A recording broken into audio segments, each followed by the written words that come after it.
शरद पवार यांना सोडलं नाही। बारामतीमध्ये अजित पवार यांनी मोठं विधान केलंय। आमदारांच्या आग्रहामुळे मला निर्णय घ्यावा लागला, निधी मिळवण्यात अडचण येत होती असं अजित पवार म्हणाले। मी शरद पवार यांना सोडलेला नाही, तर आमदारांमुळे मला हा निर्णय घ्यावा लागलाय असं थेट अजित पवार यांनी म्हटलेलं आहे।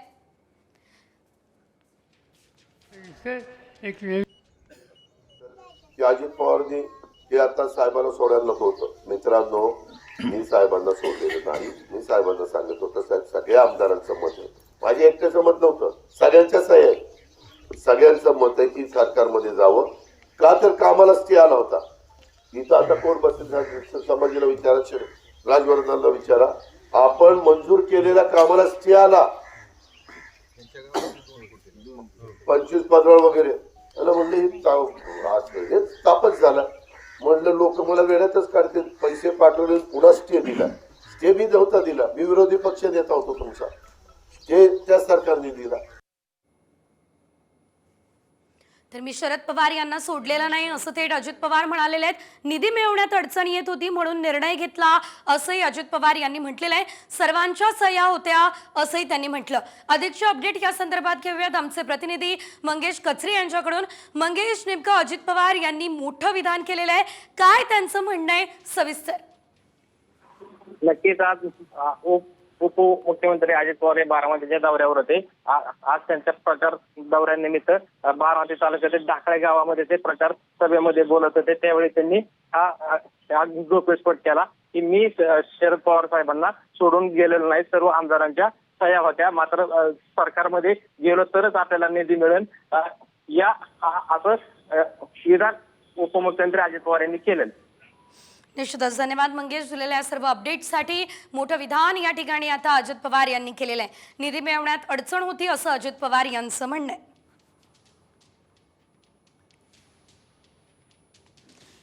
तर मी शरद पवार यांना सोडलेलं नाहीये, सर्व आमदारांचं म्हणणं होतं आणि त्यामुळे सर्वांचं म्हणणं गृहीत धरूनच पुढे निर्णय घेण्यात आला असंही अजित पवार म्हणाले। सर्वांच्या सह्या सुद्धा घेण्यात आलेल्या होत्या, हे विधान देखील अजित पवारांनी केलंय। नेमकं ते काय बोलले पुन्हा एकदा बघूयात। तुम्हाला काही न वाटत असेल की अजित पवारनी हे आता साहेबांना सोडायला नको होतं। मित्रांनो, मी साहेबांना सोडलेलं नाही। मी साहेबांना सांगत होतं साहेब सगळ्या आमदारांचं मत आहे, माझे एकट्याचं मत नव्हतं, सगळ्यांच्या सह्या आहे। सगळ्यांचं मत आहे की सरकारमध्ये जावं, का तर कामाला स्टे आला होता। इथं आता कोण बसेल समाजाला विचारा, राजवर्धनला विचारा, आपण मंजूर केलेल्या कामाला स्टे आला 25-15 वगैरे म्हणले हे तापच झाला।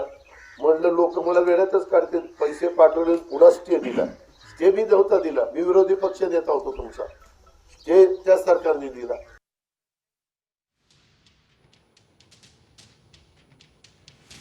तर आपण बघतोय ऐन विधानसभा निवडणुकांच्या तोंडावर हे मोठं वक्तव्य। आतापर्यंत त्यांनी अनेक मोठी विधानं केली आहेत, त्यामध्ये मी शरद पवारांना सोडलं नाही, सर्व आमदारांचं मत होतं असं ते म्हणाले। तर काकींना आताच कसा नातवाचा पुळका आला, हे विधान देखील त्यांनी अगदी 2 दिवसांपूर्वीच केलेलं होतं। हा पट्टाच तुमची कामं करणार, तिथे आपलं नाणं खणखणीत आहे, हे देखील प्रचारादरम्यानच अजितदादा बोलले आहेत। शरद पवारांनंतर बारामतीचा वाली मीच, हे विधान सुद्धा अजितदादांनी केलेलं आहे। लोकसभेला गंमत केलीत, आता गंमत करू नका असं सुद्धा अजित पवार म्हणाले। अधिकचे अपडेट या संदर्भात आपण घेऊयात आमचे प्रतिनिधी विशाल सवणे यांच्याकडून। विशाल, आपण बघतोय गेल्या काही दिवसांमध्ये अनेकदा अजित पवार यांनी अशी काही विधानं केलेली आहेत। याशिवाय लोकसभा निवडणुकांमध्ये उमेदवार देणं हे सुद्धा एक मोठं विधान त्यांचं होतं। सध्या अजित पवार यांची ही विधानं बघून नेमकं काय निदर्शनास येतंय सविस्तर? नक्कीच जर मागची अजित पवारांची जर विधानं पाहिली तर त्या विधानांमध्ये एक भाग जो आहे तो प्रकर्षाने जाणवतो, तो म्हणजे विरोध करण्याचे जे विरोधाभास जो आहे तो विरोध करण्याची एक पद्धत जी आहे ती अजित पवारांची मागच्या काही विधानांमध्ये आपल्याला पाहायला मिळताना आपल्याला दिसून येत आहे। त्याच्यामध्ये प्रामुख्याने एक विधान आहे की शरद पवारांनंतर हा पठ्ठ्याच जो आहे तो कामं करणार आहे। त्याचबरोबर काकींना नातवाचा पुळका कसा आला हे देखील विधान त्यांनी केलं होतं।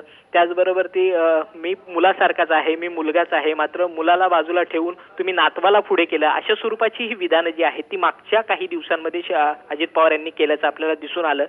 मात्र आता मतदान अवघ्या काही दिवसांवर आलेलं आहे. खरं तर येत्या 2 दिवसात प्रचाराच्या तोफा देखील थंडावणार आहेत आणि बारामतीमध्ये प्रचाराच्या तोफा ज्या आहेत त्या थंडावणार असल्याच्या अगोदरच 1 दिवस अगोदरच या ठिकाणी अगदी विशाल, अगदी काही वेळासाठी थांबवते. आपल्यासोबत फोन लाईन वरून राष्ट्रवादीचे जितेंद्र आव्हाड हे जोडले गेलेले आहेत.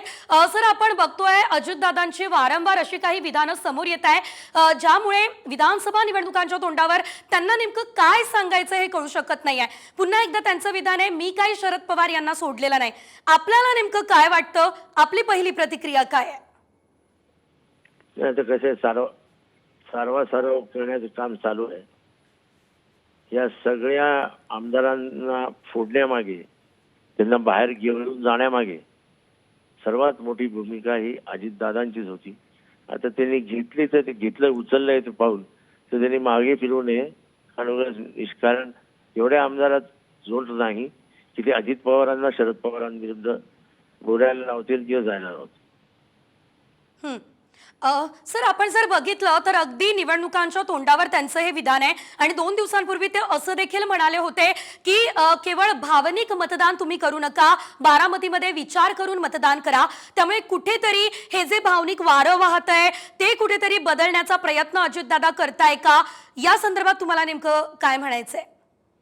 लोकांच्या मनात तर राग असेल मला माहित नाही, पण जे काही त्यांनी केलं पवार साहेबांबरोबर वयाच्या 85व्या वर्षी ते काही योग्य केलं नाही असं आजही मला वाटतं आणि उद्याही मला वाटत राहील. आणि अशीच भावना महाराष्ट्राच्या जनमानसात. निश्चितच धन्यवाद, तुम्ही आमच्यासोबत बातचीत केली त्यासाठी. तर आपण बघतोय अजित पवार यांच्याकडून सारवासारव सुरू असल्याचं जितेंद्र आव्हाड यांचं म्हणणं आहे. तर लोकांच्या मनात तर राग आहे आणि तो निवडणुकांच्या निकालात दिसणारही, असं सुद्धा जितेंद्र आव्हाड यांनी यावेळेस म्हटलेलं आहे. तर अजित पवार यांचं हे मोठं विधान आहे, आमदारांच्या आग्रहामुळे निर्णय आम्ही घेतला असं सुद्धा त्यांनी म्हटलंय. मी शरद पवार यांना सोडलं नाही तर सर्व आमदारांचं म्हणणं होतं आणि त्यामुळे मला हा निर्णय घ्यावा लागला असं अजितदादांनी म्हटलंय. मात्र याआधी सुद्धा आपण बघितलेलं होतं, सुप्रिया सुळेंनी एक विधान केलेलं होतं, ते म्हणजे 85 वर्षीय वडिलांना बाहेर काढलं असं विधान त्यांनी केलेलं होतं. त्यामुळे कुठेतरी अजित पवार यांनी देखील ही भावनिक साथ घातली असल्याचं आपण म्हणू शकतो.